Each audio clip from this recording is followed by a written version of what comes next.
मैं एक लड़के की कहानी आपको बता रहा हूँ। एक लड़का था, 2008 में वो बैप्टिज्म लिया उसने, और उस लड़के के अंदर एक जागरूकता जागी, और उस लड़के ने क्या किया, उसने फैसला लिया कि मैं पूरी दुनिया के अंदर परिश्रम करूंगा यीशु मसीह के नाम के लिए। मैं लोगों को बताया करूंगा, मैं जगह जगह जाऊंगा और प्रभु के सुसमाचार को फैलाऊंगा। जब उसने मेहनत करने का, परिश्रम करने का फैसला लिया, तो उसी समय जब वो चल पड़ा, प्रार्थना करता, वो रातों को उठ कर दुआएं करता, रोता परमेश्वर के सामने, अपने परिवार के लिए नहीं, लोगों के लिए रोता, दुआएं करता कि परमेश्वर पूरी दुनिया के लोग बच जाएं, ये लोग छुड़ाए जाएं, ये लोग आजाद हो जाएं। परिश्रम करने लगा, घुटने टेक टेक कर प्रार्थना करने लगा, उपवास करने लगा, और परमेश्वर उसके परिश्रम को देख रहा था। लेकिन वो जैसे परिश्रम कर रहा था कि थोड़ी देर के बाद खबर आई, कह रहा है कि थोड़े दिन वो प्रार्थना कर रहा था, और जैसे ही उसने फैसला लिया कि मैं गली गली में, नुक्कड़ नुक्कड़ में जा जाकर सुसमाचार सुनाऊंगा, उसने अपने हाथ में कह रहा एक बाइबल को लिया और जाता, झोपड़ियों में जाता, लोगों को सुसमाचार सुनाता, इधर जाता उधर जाता, जगह जगह लोगों को गवाहियां देता, यीशु मसीह के नाम के पर्चे बांटता। उसके पास पैसे नहीं थे, लेकिन वो कागज पर अपनी कलम चलाकर यीशु मसीह का नाम लिखकर वो पर्चे बांटता, वो जगह जगह जाता, लोगों को सुसमाचार सुनाता। और जैसे ही उसने मेहनत करना शुरू कर दिया, परिश्रम किया, थोड़े दिन में खबर आई कि उसकी माँ छत से गिर गई और प्रॉब्लम्स हो गया। मैं आपको बता रहा हूँ कि उस समय वो लड़का फिर भी प्रार्थना करता रहा। डॉक्टर ने उसको जवाब दे दिया उसकी माँ को, लेकिन वो फिर भी प्रार्थना करता रहा। और जैसे ही वो प्रार्थना कर रहा था, उसके 10 दिन के बाद एक और खबर आई कि उसकी दादी को हार्ट अटैक आ गया। डॉक्टर ने जवाब दे दिया और उसकी दादी मर गई। और वो प्रार्थना फिर भी करता रहा, परिश्रम करता रहा। वो लड़का प्रभु में मेहनत करता रहा, दौड़ता रहा, चलता रहा। और थोड़े दिन के बाद जब वो प्रार्थना कर रहा था कि अपने घर में बैठकर, तो उसका मकान की छत गिर गया और लेंटर गिर गया, और साथ में मकान में तिरड़े पड़ गई। और उसके बाप ने आकर कहा, बोलता है, कह रहा है कि जब से तू प्रार्थना करता है, बोलता है, कह रहा है तब से, कह रहा है मेरे घर में समस्या बढ़ती जा रही है। कह रहा है कि तू इतनी मेहनत कर रहा है प्रार्थना करने में, तेरा खुदा कहाँ है, तेरा परमेश्वर कहाँ है? बोलता है, कह रहा निकल जा घर से।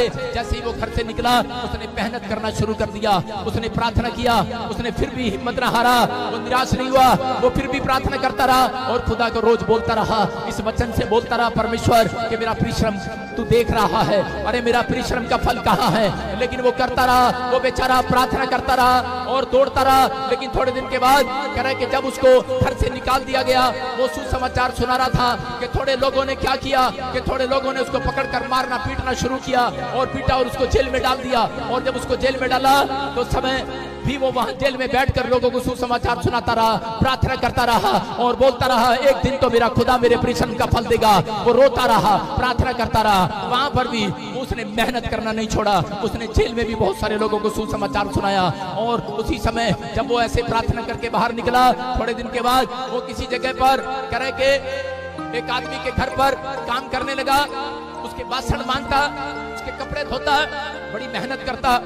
थोड़े दिन के बाद खबर आई उस लड़के के लिए, वो मेहनत कर रहा था, लेकिन थोड़े दिन के बाद वो मेहनत करता करता प्रार्थना फिर भी करता, वो काम पर जाता, लेकिन रात को वो प्रार्थना करता, सुबह उठता प्रार्थना करता। लेकिन फिर खबर आई कि उसकी लड़की छत से गिर गई। और उस समय फिर भी वो, जब उसकी लड़की छत से गिर गई, तो उसी समय फिर भी प्रार्थना करता रहा, धन्यवाद करता रहा परमेश्वर का, और परमेश्वर देखता रहा और वो रोता रहा, गिड़गिड़ाता रहा। लेकिन उसने अपने परिश्रम को बंद नहीं किया, वो फिर भी चलता रहा, दौड़ता रहा। और एक दिन उसको क्या हुआ कि थोड़े दिन के बाद कि वो लड़का पास्टर बन गया।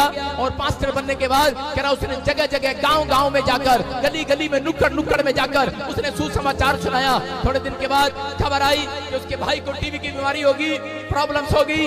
वो फिर टेंशन में गया, लेकिन उसने फिर भी हिम्मत न हारा, प्रार्थना करता रहा, विनती करता रहा। जिस पास्टर के साथ काम करता था, उसके साथ कह रहा है कि उसी समय क्या हो गया, कह रहा है कि वो लोग नफरत करने लगे उससे और चलने लगे, ईर्ष्या करने लगे। उसने छोड़ दिया वो चर्च, और वो साइड में अपने नाम की प्रार्थना वो बोलता रहा, परमेश्वर से मेहनत करता रहा, फिर भी दुख उठाता रहा और चलता रहा। अपने परिश्रम को बंद नहीं किया, अपना परिश्रम कह रहा जो उसने यीशु मसीह में वादा किया था, प्रॉमिस किया था, वो करता रहा, मेहनत करता रहा। और एक दिन फिर क्या हुआ, कह रहा कि जब वो प्रार्थना करने के लिए गया, थोड़े दिन के बाद किसी ने उसको झूठे केस के अंदर डाल दिया और उसी समय जब झूठे केस में उसको अंदर डाल दिया वो वहां भी सुसमाचार सुनाता रहा, वो परिश्रम करता रहा, मेहनत करता रहा। किस लिए? यीशु मसीह के लिए, के नाम के लिए दुख उठाता रहा, प्रार्थना करता रहा। लेकिन जब वो जेल में था तो उसी समय उसके पास खबर आई, जब वो प्रार्थना कर रहा था, लोगों को सुसमाचार सुना रहा था, कि खबर आई कि मकान मालिक ने तेरे बच्चों को बाहर निकाल दिया है और मकान मालिक ने नोटिस दे दिया है, तेरी पत्नी तेरे बच्चे सड़क पर आ गए हैं, घर से बाहर निकाल दिया है। रो पड़ा है ये व्यक्ति, अरे ये लड़का रो पड़ा है और बोलने लगा है, बोलता है और ये वचन इसके सामने आता है और हाथ उठाकर कहने लगा, ए आसमान के खुदा, बोलता है इतने साल मैंने परिश्रम किया, बोलता है मेरा प्रतिफल कहाँ है, मेरी मेहनत का प्रतिफल कहाँ है। और यहाँ पर रो पड़ा है।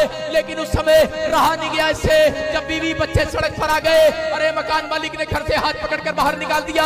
उस समय अरे मैं आपको बता रहा हूँ कि इसका हाल क्या होगा। अरे ये लड़का रो रहा था, प्रार्थना कर रहा था, लेकिन फिर भी इसने जवाब नहीं दिया परमेश्वर को। फिर भी ये शाम को प्रार्थना करने के लिए गया, ये फिर सुबह प्रार्थना करने के लिए गया, लेकिन रो रहा था और लेकिन कह रहा था, उस दिन हार गया ये लड़का और टूट गया और कहने लगा, बोलता है कह रहा परमेश्वर, कह रहा कि अब मैं सुसाइड कर लूंगा, अब मैं अपना जीवन खत्म कर लूंगा, बोलता है मैं थक गया हूँ। लेकिन उस रात इसके कानों में एक आवाज आती है और इसके कानों में एक आवाज आती है, बोलता है अपना रोना पीटना बंद कर, अपना रोना पीटना बंद कर, कह रहा कि तेरी मेहनत का फल आज रात तेरी गोद में आने वाला है, तेरी मेहनत का फल आज रात तेरी गोद में आने वाला है।